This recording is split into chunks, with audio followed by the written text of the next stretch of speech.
Hello, everyone, and welcome to today's live broadcast, Cholesterol Treatment Guidelines, Controversies and Use in Clinical Practice, presented by Dr. Michael Rocco. We are excited to bring you this educational web seminar presented by LabRoots, the leading social media and networking site for science professionals. For more information, please visit us at www.labroots.com. I'm Brenda Kelly Kim of LabRoots, and I'll be your moderator for today's event. Before we begin, I'd like to remind everyone that this event is interactive. We encourage you to participate by submitting as many questions as you want at any time during the presentation. Just click on the green Q&A button located in the lower left of the presentation window. Type your question into the box that appears on the screen. We'll answer as many questions as we have time for at the end of the presentation. Also, please note that you will be viewing the presentation in the slide window. To enlarge this window, just click on the screen icon located in the lower right. Finally, if you have trouble seeing or hearing the presentation, please let us know by clicking on the support button at the top right of the presentation window. Or you can use the Q&A button to let us know that you're having a problem. This webinar has been approved for continuing educational credits. Please click on the CE button at the bottom left corner and follow the process to receive your credits. I'd now like to get right to introducing Dr. Michael Rocco. Michael is the Medical Director of Cardiac Rehabilitation and Stress Testing Section of Preventative Cardiology and a Staff Cardiologist, Section of Clinical Cardiology and Preventative Cardiology in the Robert and Suzanne Tomsic Department of Cardiovascular Medicine. He also holds an appointment in the Section of Nuclear Cardiology in the Department of Molecular and Functional Imaging. He is board certified in internal medicine, cardiology, and nuclear cardiology. Dr. Rocco has a special interest in clinical cardiology, stress testing, and cardiac rehabilitation, coronary artery disease, cardiac catheterization, and the treatment of lipid disorders. Dr. Rocco did his undergraduate work at Georgetown University in Washington, D.C. He received his medical degree from Duke University Medical Center in Durham, North Carolina. He took his clinical training, internship, and residency at Brigham and Women's Hospital in Boston. He became a research clinical fellow in cardiology at Brigham and Women's Hospital and at Harvard Medical School. Dr. Rocco completed the Henry J. Kaiser Fellowship Program at Harvard University, Boston, where he trained in epidemiology, biostatistics, and clinical study design. I will now turn the presentation over to Dr. Rocco. Thank you, Brenda, and thank you, everyone, for attending. Today I'd like to talk about the cholesterol treatment guidelines. They've now been available for approximately 2 years, but they still are a source of some discussion and controversy. So I wanted to review them, but also highlight some of the strengths and weaknesses, how it may be incorporated into the practice of our patients, and then where it might be going and why there might be need for some changes in the future. Now, if we look at the evolution of guidelines, these go back to 1988 with the first adult treatment panel guidelines. It wasn't until 2001 that an emphasis on LDL cholesterol management, particularly with statins, was emphasized, particularly in the setting of a number of landmark clinical trials with statins, such as 4S and West of Scotland and CARE, etc. In 2004, there was an update that tried to incorporate some newer data with really some recommendations to be more aggressive with treatment in higher risk patients and to institute treatment earlier in high risk patients.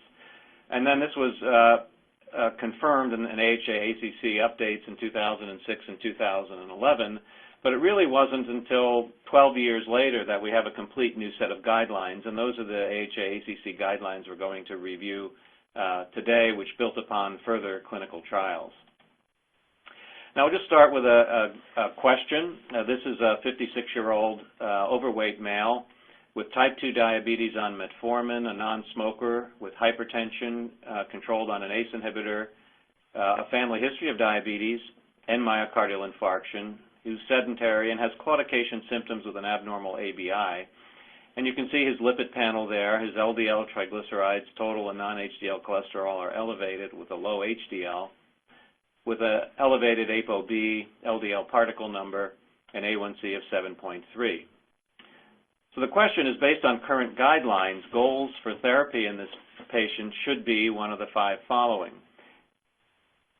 LDL goals of less than 70 and 100 in number 1 and 2, an ApoB goal of less than 80, an LDL particle number of less than 1,000, or statin therapy for LDL reduction of greater than 50%. Now, it's actually somewhat of a trick question. I know we don't have an audience response mechanism, but actually all of these have been recommended as appropriate goals for treatment in a high-risk patient such as this.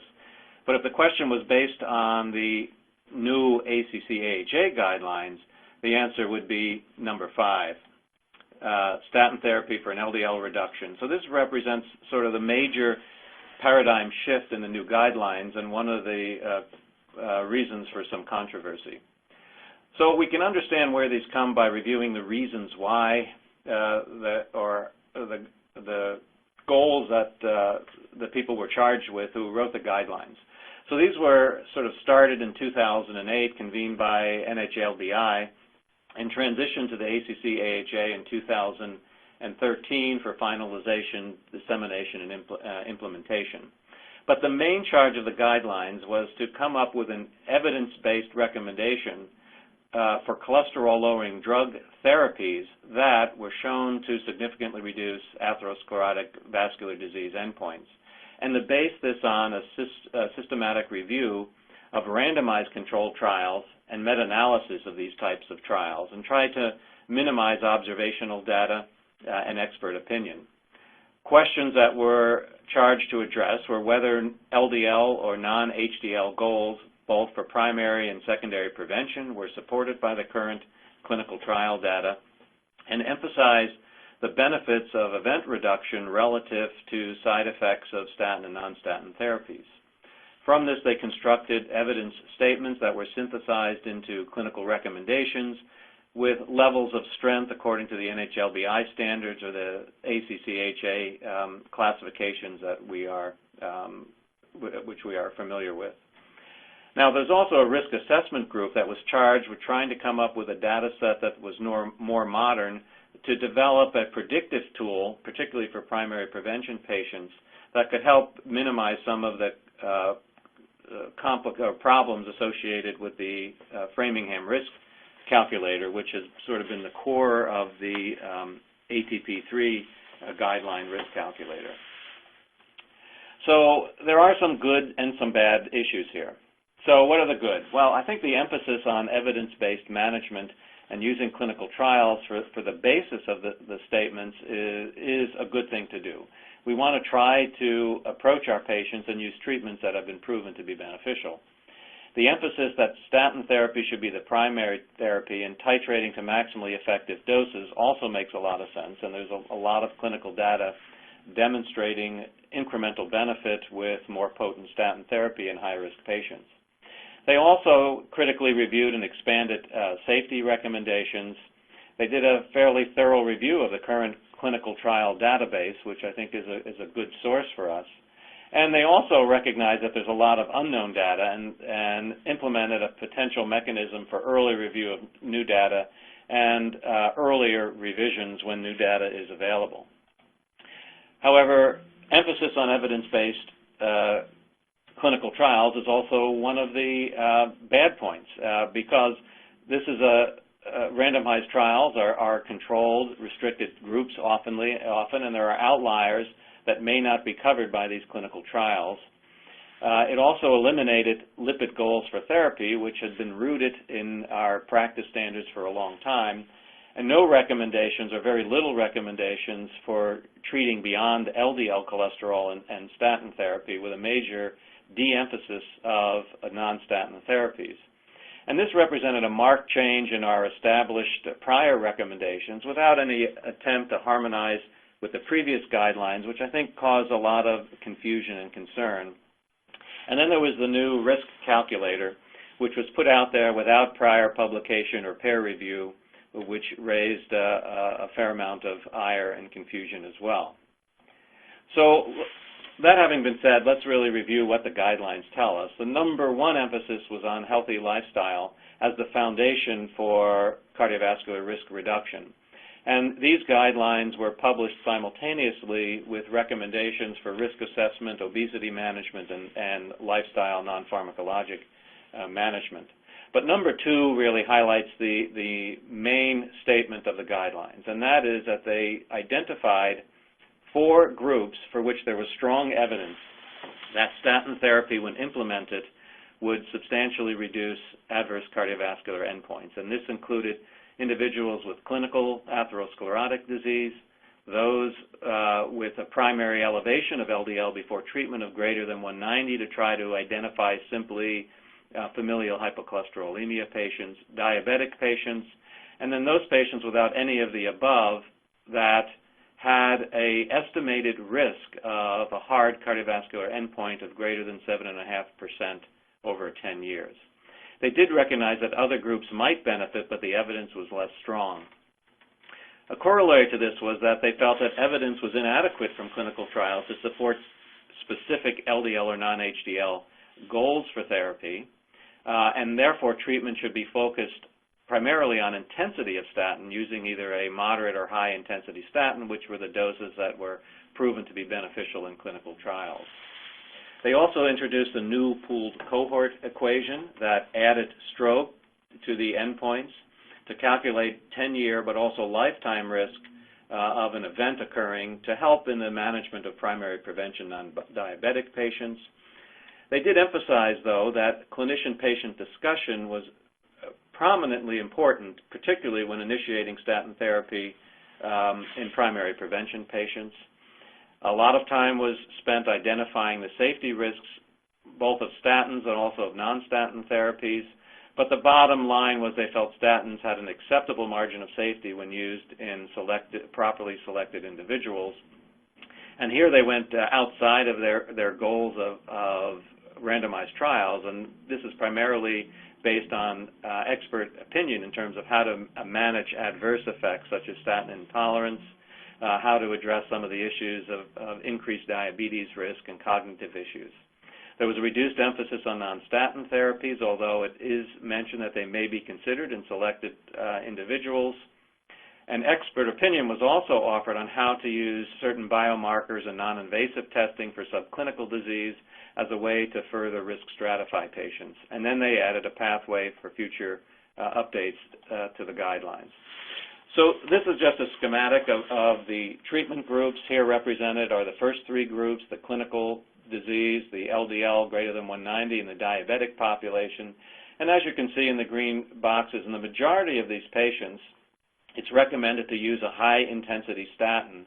By that they mean a statin that can lower LDL cholesterol by 50% or more, pretty much limiting us to 40 to 80 milligrams of atorvastatin or 20 to 40 milligrams of rosuvastatin.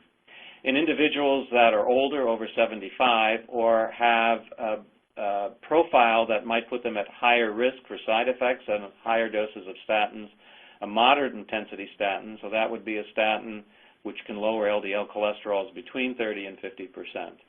In the diabetic population, in yellow, high-intensity statins are recommended for those that have a 10-year risk of 7.5% or greater. And in reality, in a diabetic over 40 years with one risk factor, typically most of those patients would have a risk of greater than 7.5%. So the majority of patients with diabetes that we care for that often are coupled with other risk factors would fall into this high-intensity group. Others would be treated with a moderate-intensity statin. The most controversial area has been in those individuals that fall into a primary prevention group, so have none of the above, but in the green squares, those individuals that have a 7.5% 10-year risk based on the pool cohort calculator would be candidates for moderate or high-intensity statins. They also recommended to the right in yellow, based on meta-analysis that have shown even individuals that fall into a 5 to 7.5% risk have been shown to benefit with a similar relative risk reduction with statin therapies, should be considered if there are other factors that suggest these patients may be at higher risk. There are a number of patients that fall outside of these 4 groups, so the younger or older diabetics, the younger or older primary prevention patients, and patients with a 10-year risk of less than 5%. But even these patients are highlighted as ones that might be, based on individual assessment and other risk marker assessments, candidates to consider therapies. Monitoring of LDL cholesterol was recommended primarily to assess adherence to therapy, but not specifically to assess for a goal for treatment, that a fasting lipid profile should be used, that routine monitoring of liver function studies and CPKs were downgraded unless symptomatic.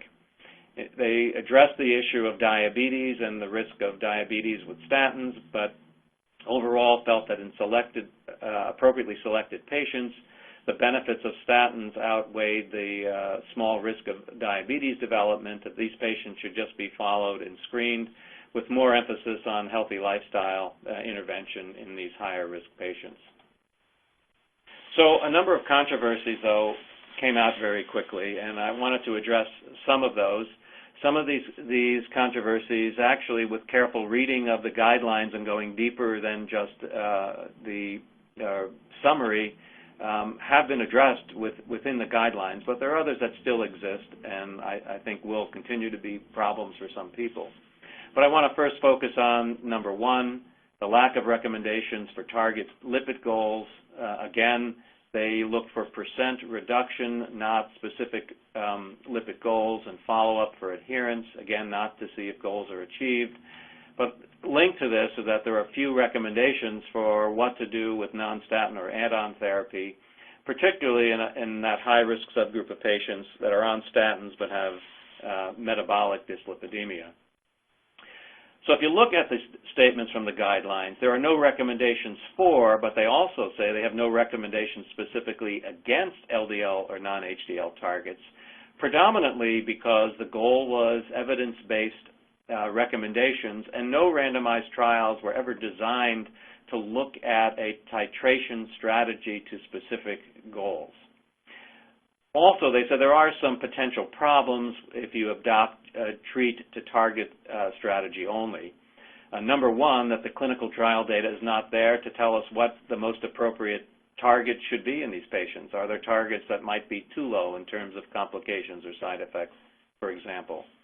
Also, when we're predominantly talking about adding additional therapies to statin therapies, since there is very little in terms of randomized controlled trials, there's an unknown benefit in terms of atherosclerotic risk reduction when weighed against additional adverse effects from multi-drug therapeutic regimens. Conversely, they also said that if you treat just based on a target, you could potentially undertreat some patients and put them on suboptimal doses of statins. For example, putting someone with an LDL cholesterol that's relatively low on a low dose of a less potent statin like pravastatin to achieve a goal may actually be undertreating that patient, since clinical trials have shown that higher dose statins are beneficial even in high-risk patients with, quote, normal LDL cholesterols. And if you're adding other drugs where there's concerns about drug-drug interactions in clinical practice, there might be a tendency not to use higher intensity statins to prevent drug-drug interactions if other drugs are added. So I think the emphasis of intensive statin therapy and to use the highest tolerated dose with a de-emphasis on non-statin therapies, particularly as early therapies in these patients, does make sense for the majority of high-risk patients. However, the lack of goals for achieved effect really seems to go against our understanding of the linear relationship between cholesterol levels and disease risk and a lot of observational data. It ignores the concept that even patients on statin therapy still have a substantial residual risk, and that other therapies may further address that risk. And again, little recommendations for managing this metabolic dyslipidemia. So the argument of why to treat to lower LDL targets and use a target for therapy is based on a number of observations. We know that newborns, unless they have a familial genetic hypercholesterolemia, really have LDL cholesterols typically in the 30s during the first year of life, and even when saturated fat is introduced into the diet, may double into the 50 to 60 range. And many people feel that an LDL between 50 to 70 milligrams per deciliter is really a reasonable physiologic level to have throughout life in terms of risks of vascular disease. We know that lower is better when we compare the effects of a more potent statin to a less potent statin. Unfortunately, there's less data looking at further additional lowering of LDL cholesterol with non-statin therapies, and the question still remains whether this will make a difference. Although there is a lot of observational data, meta-analyses of clinical trials which do seem to support that lower levels of LDL cholesterol achieved with therapies are better. So this is just an example. On the top are primary prevention and secondary prevention statin trials, really showing this log linear relationship between LDL cholesterols achieved in the trials and coronary heart disease event reduction. And this log linear effect seems to be present even down to LDL cholesterols well below 70. And in the lower panel, when we're also looking at non-statin therapies, such as ileal exclusion, intensive dietary therapies, niacin, for example, there is still this relationship between cholesterol lowering and coronary heart disease event lowering. If we look at some of the statin trials that compared higher intensity doses to lower intensity statins, the TNT trial on the top looked at 10 versus 80 milligrams of atorvastatin, but when achieved LDLs were grouped into quartiles, there was a ramp reduction in major cardiovascular events as the LDL dropped even below 64 milligrams per deciliter. And in the PROVE-IT trial, where 40 milligrams of atorvastatin was compared to 80 milligrams, atorvastatin was compared to 80 milligrams of atorvastatin, you can see in this quartile analysis that even with LDL cholesterols below 40 milligrams per deciliter, there tends still to be a trend toward reducing event rate. So with statin therapies, it has been demonstrated that lower does appear to be better. I think that's one of the rationales for optimizing statin therapy to high-intensity doses in patients. But the question of further reducing LDL cholesterol with other therapies or modifying other lipid parameters has been harder to prove in the clinical trials, and I think this affected to a great extent the recommendations and statements in the guidelines. So here, if we look at trials such as ACCORD with fenofibrate, AIM-HIGH, and THRIVE with niacin added to adequate statin therapy, some investigational studies with the cholesterol ester transfer protein trials with torcetrapib, dalcetrapib, anacetrapib, and evacetrapib. In all of these trials, some affecting LDL, some predominantly affecting triglycerides and or HDL cholesterol, none of them in general populations have shown very promising results. In fact, they've been negative studies or adverse studies. The ACCILARATE trial right here is listed as ongoing, but I haven't updated the slide, but 2 weeks ago this study was also stopped for futility. And this is a drug that raises HDL cholesterol well above 100% and lowers LDL cholesterol 30 to 40%. So it emphasizes the concern that the writers of the guidelines had, and that not all drugs that necessarily make the numbers look better necessarily make people do better. And so we should have some caution about just treating to targets with therapies without proof. It wasn't until recently that we have an LDL, predominantly LDL modifying drug, ezetimibe, which was studied in the IMPROVE-IT trial in a high-risk group of post-coronary syndrome patients, where ezetimibe was added to adequate simvastatin therapy, which did show a modest but significant 2% absolute reduction over time. So this is one of the first studies which begins to highlight that other modifying therapies on top of adequate statins may add additional benefit, and that treating to lower targets are justifiable. This is just looking at the 7-year follow-up on the top in the Improve-It trial. About 18,000 patients, LDLs in the placebo group of 70, that dropped to about 54, and that was associated with a 2% absolute risk reduction. And if we look at some data from meta-analysis from the CTT studies, a line that was developed based on reduction in event rate relative to the amount of reduction in LDL cholesterol. On the right, the statin versus placebo trials. In the middle, statin high dose versus low dose. And then if in the orange triangle we add the Improve-It trial data, it does seem to fit along the same curve with the additional reductions of about 16 milligrams per deciliter. So there is some data that's coming out now that treating beyond statin therapy, and particularly to low LDL goals, adds incremental benefit. And now we have available 2 very potent LDL-lowering drugs, the PCSK9 inhibitors. This is just some data presented at the ACC this year, looking at alirocumab in the Odyssey trials. In the upper panel, this is just the percent reduction sustained out to 78 weeks of a greater than 50% reduction in LDL cholesterol. This is identical to the reduction that was seen in the Osler studies with evolocumab. And on the lower panel, this is an attempt to look at early event reduction in the Osler trial. But again, a similar reduction of about 50% was noted in the Odyssey long-term trial. Now, these studies were not designed prospectively to look at outcomes. The Osler trial, for example, was randomized but not blinded, open label.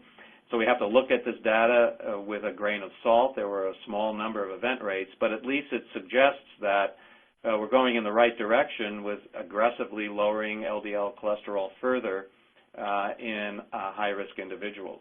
So I think these studies, which hopefully will be available the end of 2017 and 2018, these are long-term randomized control outcome trials in over 60,000 individuals, I think will address well some of the questions and concerns that people have in terms of further reduction. But for now, we have to extrapolate, and the only available study is the Improve-It trial. But I think more importantly in the guidelines, and I think one disappointment was that there was little guidance of what to do with triglyceride and HDL management and further management in this subgroup of patients with metabolic dyslipidemia, which we know represents a high-risk patient. I realize that there's not a lot of randomized trials, but this is one area I think where expert opinion might have offered some guidance in management. If we look at a meta-analysis of over 60 trials, we can see that triglycerides above 200, even when controlling for HDL and LDL cholesterol and other risk factors, is associated with a 20 to 25% increased risk of CVD mortality and all-cause mortality. And if we look below in the United States, overall, about 16% of the population, 20% of men and 13% of women have triglycerides that are above 200. So it's not a trivial problem. And while I understand in many trials that have been done, this is a slide of a number of trials looking at fibrates, niacin, such as in the AIM-HIGH trial, and high doses of fish oil as in the JELIS trial. There was inconsistent results in terms of reduction in endpoints. When all of these studies were analyzed looking at the subgroup of patients that are most likely to benefit from these modifications, so those patients that have high triglycerides and or low HDL cholesterol or a metabolic pattern or diabetes, in these sub-analyses, the benefits in terms of primary endpoint of composite cardiovascular adverse events was actually statistically significant in these sub-analyses. So it does suggest that even though we don't have specific randomized controlled trials in these subgroups, that sub-analyses of these trials support further intervention in this high-risk population of patients that have persistently elevated triglycerides above 200 and low HDL. There are two ongoing studies with fish oil preparations at high doses, the STRENGTH trial being one of them, for example, where patients are being identified based on high risk clinically with triglycerides above 180 to 200 and HDLs below 42 to 45 in men and women. So hopefully clinical trials that are really highlighting aggressive therapy in the groups of patients that are most able to benefit will also show down the road some additional benefit, and this may be important in further modifications of the guidelines. And while LDL goals have also been restricted, non-HDL goals have also been taken out of the equation in the new guidelines. But this is something that we know may be important in terms of not only identifying risk, but particularly risk in patients on treatment. So if we look at this slide, in individuals in the third line down with LDL cholesterols on therapy of less than 100, elevated non-HDL cholesterol above 130 is a strong marker for future risk with a hazard ratio of 1.32. So non-HDL cholesterol still is an important independent predictor of risk, particularly on therapy. Would treating to lower non-HDL cholesterol goals be beneficial? Again, not specifically addressed in clinical trials and left out of the guidelines. So moving on to a second controversy, and that being the risk calculator for primary prevention decisions in terms of treatment. Many people criticized this because it was just put out there without review, but there were also criticisms based on the actual utility of this to identify correctly risk in patients. Now, I think it was a noble goal. People understood that the Framingham risk study had its limitations in terms of the cohort that was studied, and it was identified many years ago that this risk calculator over-assessed risk in many populations. They elected to expand the endpoint to include stroke, which I think is reasonable and keeping up with European and Canadian endpoint in the guidelines. And they tried to seek cohorts which were more representative of a more modern United States population, wanting to add other racial diversity to the equations, but at least consider additions of African Americans to the equations for risk prediction. So what they came up with was a tool which, if you look at the factors in the tool, not very different from the ATP risk calculator, other than the addition of African American or white to the categories. And they used a population fairly evenly distributed among men and women with a representative African American population of patients. Now, soon after this came out, it was criticized by a number of people. Paul Ritker from Boston published a paper very quickly, and a graph from that paper is seen on this slide, indicating that there could be substantial overestimation of risk applying this calculator, anywhere from 67 to 150%. And they applied the calculation to the Women's Health and the Physicians' Health Study and the Women's Health Initiative observational cohort. They criticized that even though this was an attempt to be more modern, it was still based on older data, and that using a lower cutoff of 7.5% rather than 10% 10-year risk, that the number of Americans eligible for treatment would increase by about 13 million. So 56 million Americans would be eligible, and potentially then, if we're overestimating risk, exposing patients needlessly to the potential side effects of statin therapies. Now, the ACCIAHA countered, saying, well, you know, the Women's Health Study and the Physicians' Health Study are not necessarily representative of the United States population, and healthy volunteer randomized controlled trial subjects are often very different than an unselected population of patients. And so this is not necessarily a representative group, number one. In addition, a lot of the risk factors in these studies were self-reported in ranges rather than direct measurements.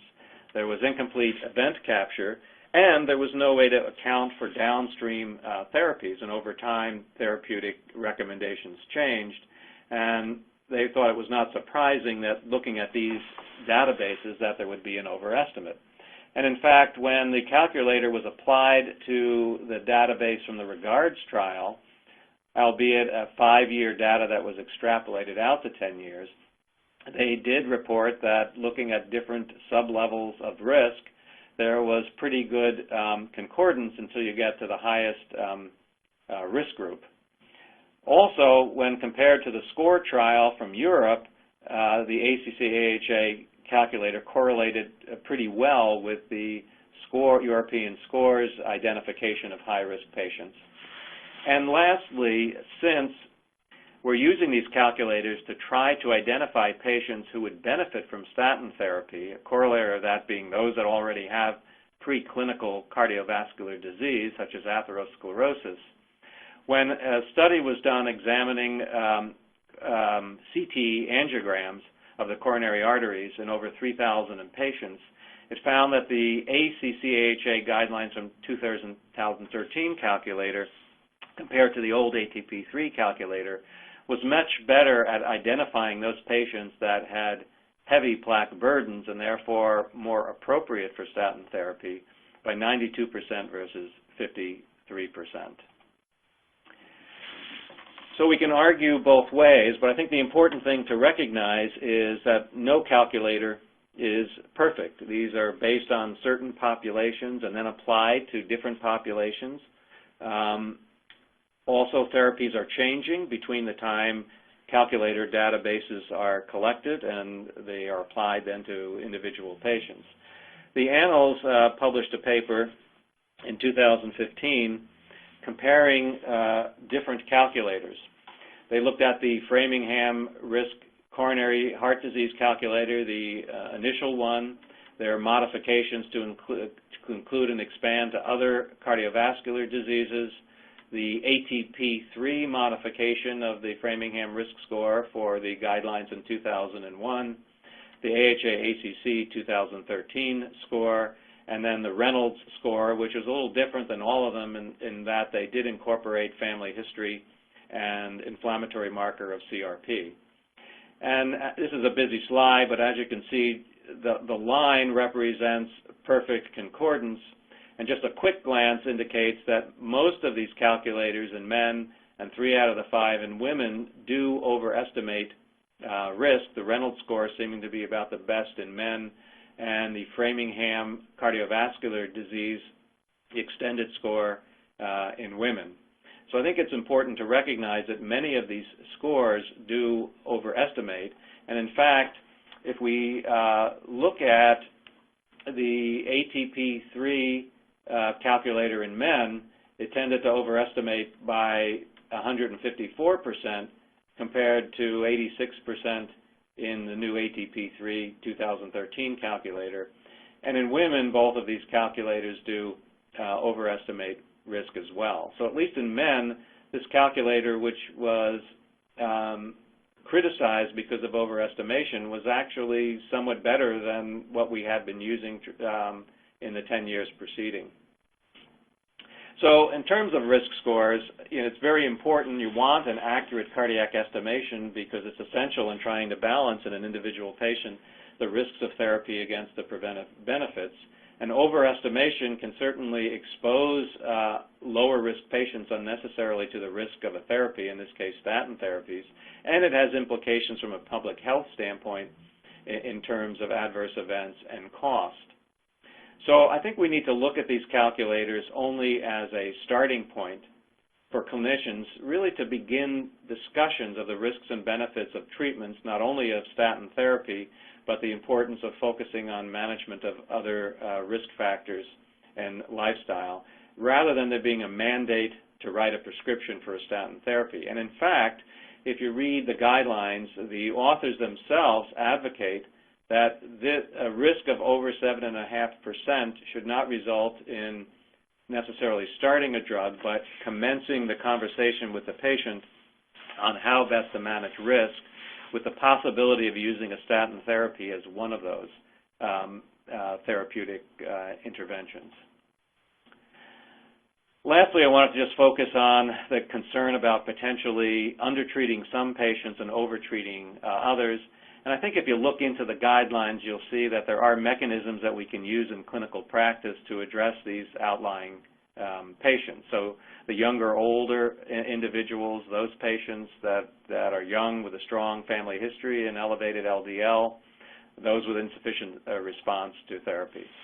So let's look at this patient, a 36-year-old male of Indian descent, strong family history, non-smoker, without risk factors, blood pressure controlled, BMI of 25, with the lipid profile on the right. Now, the fact that he's under 40, the risk calculator from the guidelines wouldn't even apply. And even 4 years later, if we apply the calculator with identical numbers, his 10-year risk would be 3.1% for an adverse event and 50% lifetime risk. So assuming his medical history remained unchanged, he would have to be 51 before he crossed that cut point of 7.5%. So do the guidelines suggest then that we don't treat this individual and that we focus on lifestyle interventions until he's over 50?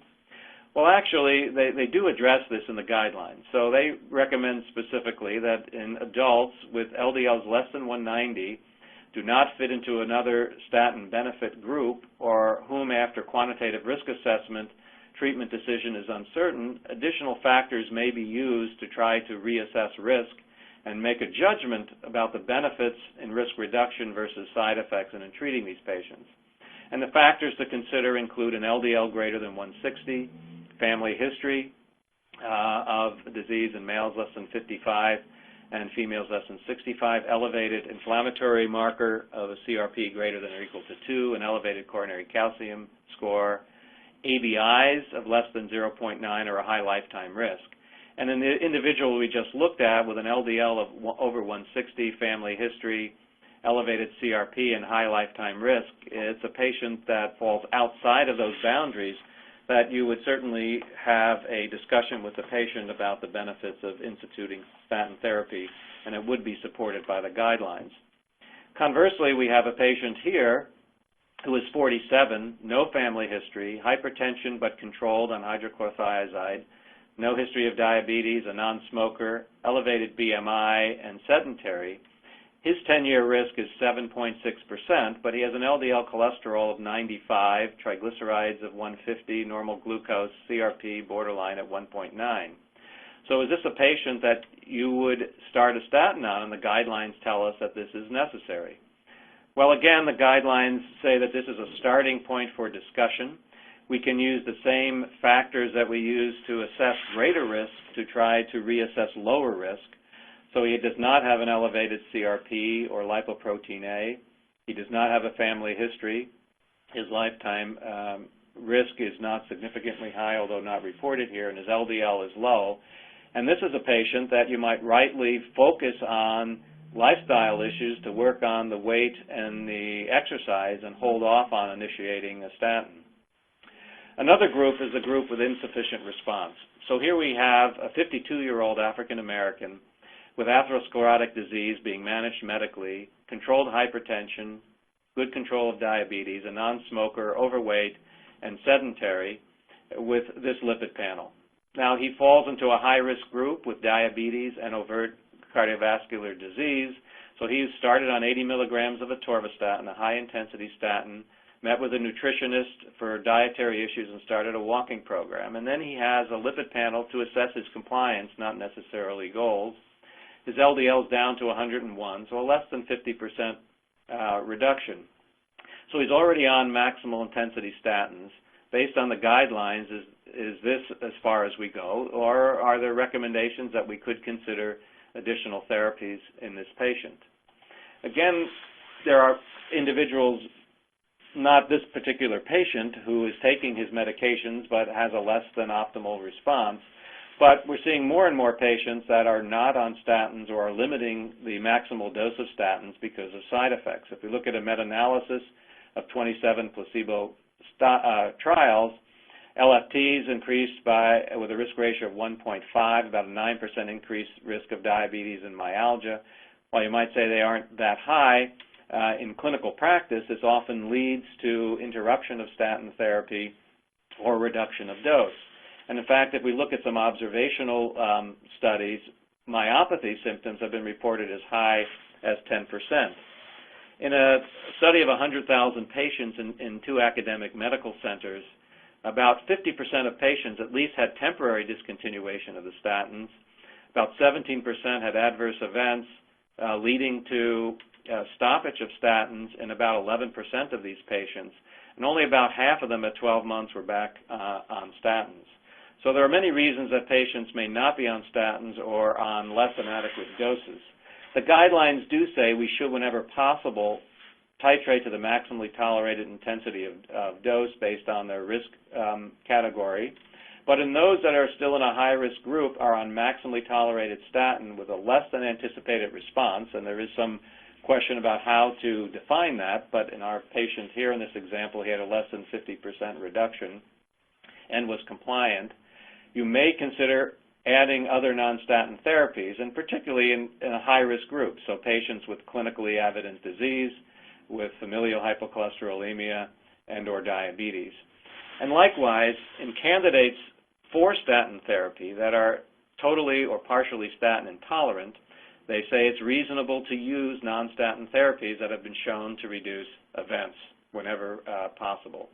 So there are openings to treat these individuals as well in the guidelines.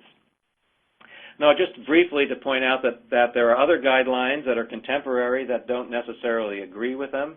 The National Lipid Association guidelines still use simple categories to divide patients into risk, but they also offer specific LDL, but also emphasize non-HDL targets to treat total atherogenic lipoproteins. So in the high-risk patients, they are still asking for goals of therapy to less than 70 and 100 respectively. In the European guidelines, again, they have similar risk categories to the ACCIAHA guidelines, but they recommend targets of less than 70, and if not achievable, at least a 50% reduction in high-risk patients, but also still emphasize targets for LDL reduction. In the diabetes world, the American Diabetes Association, which used to have much more rigid goals for therapy, this year have followed along with the recommendations of the ACCIAHA, recommending higher moderate intensity based on the diabetic sub-risk. So most of these patients with any risk factors or overt CVD being candidates for high-intensity statin therapies, and have pulled away from previous guidelines which recommended specific targets for triglycerides and HDLs in men and women. Conversely, ACE, though, has continued to recommend goals and, in fact, offers multiple secondary goals. So high-risk individuals, so this is a diabetic with overt disease or one or more cardiovascular risk factors, they're still calling for goal treatment to an LDL less than 100, non-HDL less, 70, non-HDL less than 100, triglycerides under 150, total HDL ratios of less than 3, and secondary goals of an ApoB, which I left out here, it should be less than 80 in the high-risk group, and LDL particle number added as a secondary goal of less than 1,000. Just a brief word about children and adolescents, although not in the specific guidelines. If we try to put together recommendations from the National Lipid Association, the American Academy of Pediatrics, and expert panel consensus statements from NHLBI, they are now calling for universal screening of children between the ages of 9 to 11, and then repeat screening after 20 years of age. Consider screening as early as 2 years of age when there's a strong family history of hypercholesterolemia or family history, or the family history is unknown. Follow more closely if LDL in a child is above 130 and non-HDL above 145. And there are now pushes for earlier pharmacologic therapy in children over 8 years of age, primarily with statins, with an LDL greater than 190, greater than 160, with one or more risk factors, and that includes being overweight or obese, or greater than 130 in diabetes. The guidelines did recognize many potential shortfalls, and this is just a list of some of the clinical questions that they've outlined to be addressed for future guidelines and the type of randomized clinical trials. But I think it's important that there is an emphasis on understanding how to manage hypertriglyceridemia and the use of non-HDL cholesterol in decision-making, as well as other markers, and trying to address better the safety and benefits in the elderly population. So in summary, the main points of the guidelines are here. There's a shift away from treating to certain goals and to identify subgroups of patients that fall into risk groups in which there's strong evidence that treating with moderate to high intensity statins substantially reduce cardiovascular events. Statins remain and are re-emphasized as the first line of therapy for risk reduction, and we should try to titrate to the maximally tolerated statin intensity for their risk group. Lipid panels are obtained in risk assessment and to monitor adherence, but not to identify treatment to specific LDL or non-HDL goals. In the primary prevention population of patients, a new risk calculator has been offered, which has, like many risk calculators, its own sets of limitations. But it's important to remember that these are there to identify potential risk in patients and as a trigger to begin clinical patient discussions, not only to guide statin therapy, but also to be more aggressive with encouraging lifestyle intervention and risk factor control. And although there was some concern that patients falling outside of the 4 categories may not be treated and that there's no role for non-statin therapies, there are pathways in the guidelines in selected individuals where non-statin therapies may have a role in managing these patients. But still, there's little guidance for the evaluation of patients with hypertriglyceridemia and elevated non-HDL cholesterols. So the ACC guidelines, when we think about them, are not that much different in some of the key principles of many guidelines that are out there. They encourage healthy lifestyle, patient discussion with initiating therapy, statins as the first line of therapy, appropriate intensity, in this case based on percent reduction, re-emphasizing that statins have an acceptable margin of safety when used in properly selected patients, and that these patients need to be regularly monitored in terms of their adherence to both drug and lifestyle changes, and that there is a place for non-statin therapies, although it's downgraded somewhat. I think there's still some concerns about the pooled cohort equations, and I think there are limitations, but there are limitations that are also existed with other calculators that we have used. But I think it does emphasize the need to discuss thoroughly with patients, to use other risk markers and potentially some other imaging techniques for assessment of preclinical disease to try, in some of these patients on the fence, make a decision about further treatment. However, I think the goals therapy issues is something that's going to be coming up again now in light of the IMPROVE-IT trial and future clinical trials. So I know we don't have too much time, but I'd be happy to address any questions that you might have at this time, and thank you for your attention.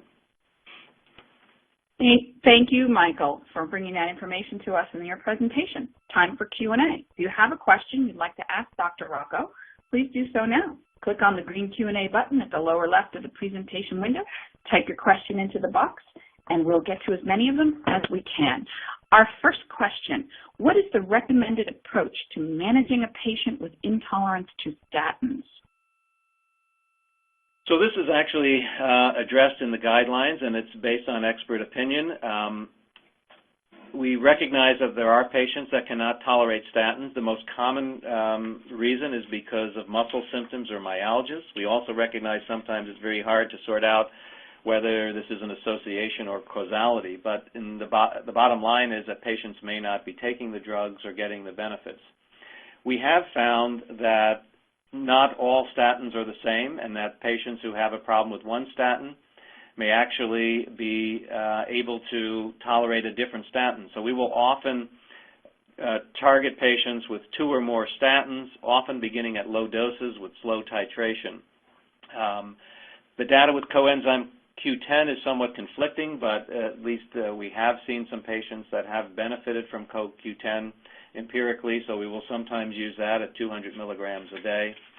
So our main approach is time with the patients, don't give up, and try to constantly work with the patients to try to get them on some statins. In a study of over 1,800 patients that were referred to us at the Cleveland Clinic with statin intolerance, predominantly with muscle symptoms, about 70% of those patients were able to be maintained on some statin regimen with about a 30% reduction of LDL cholesterol. So maybe not ideal, but something in a baseline for then considering additions of other therapies.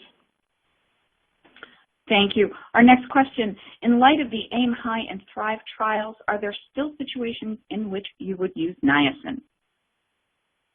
Yeah, so both the AIM-HIGH and the THRIVE trials looked at a group of patients that were on statin therapy that were well controlled, and the LDL cholesterols in those two trials at entry were between 60 and 70. Triglycerides were not that elevated in either of these trials. So in the total population, there was not a benefit. However, in a sub-analysis of the AIM trial, as in one of the slides earlier, those patients with high triglycerides and low HDL did seem to benefit. And in a sub-analysis of the THRIVE trial, individuals with the highest tertile of LDL cholesterols on entry seemed to benefit as well. So I think there is some evidence from subgroup analysis that in patients that are on statin therapy that either are not at adequate goals, meaning an LDL cholesterol still above 70, or they have persistent elevations in triglycerides and low HDL, that additions of niacin may have some benefit. So I do use niacin in that population of patients. The other population are individuals that are statin intolerant or partially statin intolerant. We think of niacin as an HDL raising drug. But at high doses, up to 2,000 milligrams, you can see about a 15 to 20% reduction in LDL cholesterol. And niacin was one of the pre-statin era drugs that had been shown in the Coronary Drug Project to benefit patients after myocardial infarction and preventing recurrent myocardial infarction. So I will often use niacin at higher doses if tolerated as part of a combination strategy in patients that are completely or partially statin intolerant. Thank you. Our next question from our audience member, any comments on patient adherence to PCSK9 subcutaneous injections? Yeah, so we have been involved in a number of some PCSK9 trials, and that was a concern up front because it is a self-injection. The truth is we've had virtually no pushback from the patients that have been in our clinical trials in terms of the injections. Both of the drugs that are available now have self-injection pens, so they're easy for patients to use. There can be some local skin reactions, but seems to be much lower than initially anticipated. So I found that our patients are tolerating it well. They're not having problems with self-injection, and I haven't gotten a lot of pushback. Great. Thank you for that answer. We have another question from an audience member. What is the lowest dosage of statin that can be given? Well, you can give any dose you like, I guess, but it's recommended that you give a dose of a statin that can lower LDL cholesterol at least 30% if possible. So any of the dose ranges of rosuvastatin and atorvastatin would meet that. 40 to 80 milligrams of simvastatin, 80 milligrams of pravastatin, for example, are drugs that would meet that criteria. You know, and that's based on the clinical trials that have been done, and most of the trials that have been done in the past have used those doses of drugs or higher to achieve 30 to 50% or more reductions. So that's where that comes from. But sometimes we use lower doses because they can't tolerate higher doses, and that's a situation where we would often consider using other therapies like niacin or ezetimibe in combination in the high-risk patient group. Okay, thank you for that. We are almost out of time, but we do have time for one last question. Any comments on PCSK9 inhibitors along with statins? Do we give a highest dose or low dose? Yeah. Well, I mean, this is something that's still evolving. We do know that whether you use a PCSK9 as monotherapy or in addition to statins, it has the same effect, about a 50% reduction in LDL cholesterol. The problem is we don't have the outcome data at the moment. So, and most of the PCSK9 drugs have very little in terms of titration. So if you're going to add a PCSK9 with alirocumab, you can titrate from 75 to 150, but you're still going to see relative high reductions in LDL cholesterol. And with evolocumab, it's a single dose. So I think the more important question is, when do you start it in patients that are on statins? So should all patients that have LDL cholesterols of 80 or 90 and are in a high-risk group that are on maximally tolerated statins be placed on this drug? I think at the moment we know it'll lower the cholesterol another 50%, but we don't really have a lot of good outcome data. I think I tend to be, at the moment, leaning toward those individuals that are very high risk, that have LDL cholesterols that are above 100, or patients that we still have high LDL cholesterols that are statin intolerant, patients that have had recurrent events despite being on adequate statin therapy, and individuals with familial hypercholesterolemia, where even on maximal statins, LDL cholesterols are still high, even a primary care population. But I think this is going to be sorted out more over time as the long-term outcome trials are done. I mean, there's also the controversy at the other end: can we get too low with LDL cholesterol?